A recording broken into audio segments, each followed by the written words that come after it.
One thing that I have run into so many times with women on the walks, women that I've coached on love, is that they feel like if they don't lead with their smarts, intelligence, or accomplishments, that men aren't going to know that they have all of these things and that they're going to be intimidated by them once they learn them and then run away. It's actually the opposite. So like Cam said, the most secure woman, and I had to learn this personally, is somebody who understands that she is valuable for existing. And just for the energy she brings to everyone she meets in every space she walks into. That is security for women. That is what women who feel safe in their bodies show up as.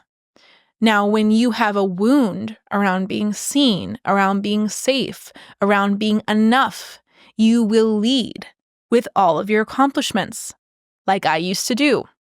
I will lead with my intelligence. I will tell myself stories that if I don't lead with my intelligence, then men aren't going to respect me and they're not going to understand who they have on their hands and they're not going to understand that I am incredibly smart and accomplished and they have to know who they're dealing with. That energy is repellent in the beginning of dating. And you can have a relationship where you as a woman are honored fully for being very intelligent and very loving. You don't have to choose one or the other. You don't have to choose, I'm going to lead with my intelligence and then they're going to find out how loving I am. Flip it. We can flip this because what we have to understand about men and women, especially in early dating, is that women have gotten into this overbalanced masculine energy, this yang energy of I need to show you all the things I'm doing, all the projects I'm accomplishing, all of the businesses I've started, my degrees, where I've worked, my entire resume on my dating apps. I've got to word vomit all these things that make me enough to the person sitting across from me, to the man across from me, so that he knows who he's dealing with. When you do that, you are overbalanced in the masculine energy, who is valuable for what he does, accomplishes, and achieves. And you are downplaying the juiciest energy that you have, which is simply feeling enough for who you are, for your energy, for your personality, for the amount of love that you pour into yourself and others, for your smile, for your beauty, for your radiance, for just existing. And I understand that you could be hearing this and thinking, oh, so resistant to it, and it's so against what you've heard, and I don't want to dim my sparkle, I don't want to dim my intelligence. Trust me, I've been in that exact way of thinking years ago, but I'm here to encourage you, to invite you to stretch this thought just a little bit. I want to encourage you to flip what you've been doing. Instead of leading with your intelligence, with your smarts, with going on dates and talking at a man about all the things you've accomplished for 6 hours and then being ghosted, okay? What if we were to flip the script and say the most secure version of me as a woman is to know that my value lies in my existence and the very fact that I am here and I show up and he can ask. He can ask the questions. If he wants to know more about me, I'm an open book. I'm not going to hide anything, but I'm not going to shove it down his throat. I am going to sit there and just be enough. Be my happy self. Have my full cup expressed in my energy. And then the man says, oh, so did you go to college? Oh yeah, actually I went to Harvard. Wow, what a surprise that the man asked for. So if you understand this dynamic and you understand the natural polarity and the push and pull, this is what makes attraction happen. This ebb and flow of a masculine and feminine energy within a relationship is what makes men want to show up, want to ask questions, want to do for you, want to serve you. It is the imbalance of this masculine, feminine energy within relationships that is making men feel like they're dating men. And that's just the reality. Can I please go off on this for a second? Go ahead. Okay. Take away. You never had to tell me your intelligence and competence. I can just feel it. This is what people don't understand because they're so insecure, so self-conscious, and therefore they overcompensate by telling everyone they meet their entire. They'll find a way to tell the person that's in front of them in the grocery store that they went to Harvard. No one actually cares. No one actually gives a shit.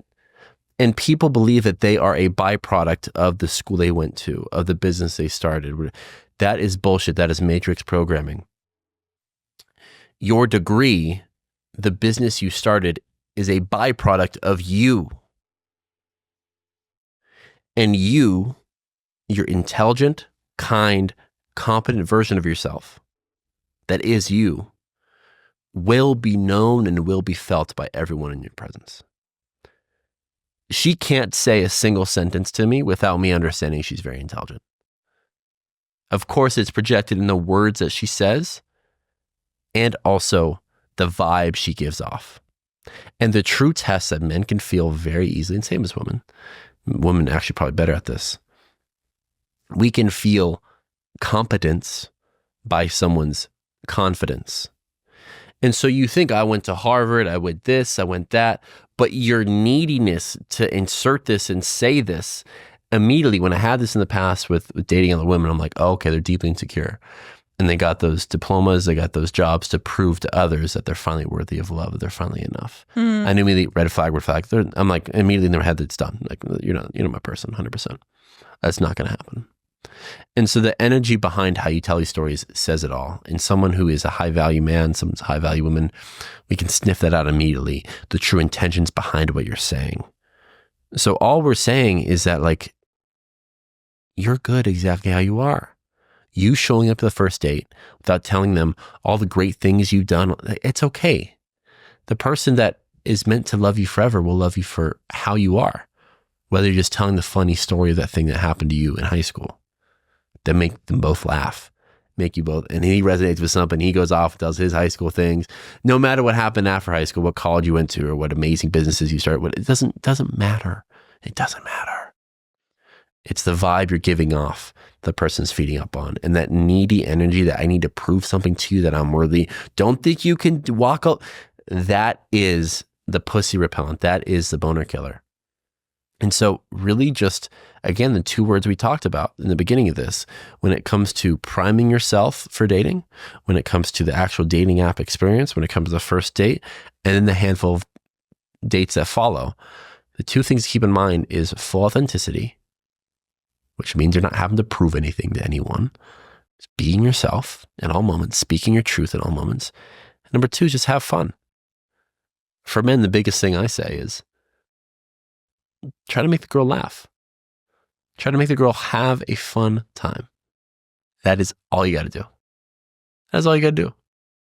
You will stand out. You'll be remembered. And if it turns out to be something great, if not, they have nothing but great things to say about you. And maybe their friend is your person, because that's happened millions of times before. Thank you so much for watching that clip. I hope you enjoyed it and felt a little love or joy sprinkled into your day. If you want to watch another one, you can go here, here, or somewhere all around here. I hope you have a great day. Bye. Love you.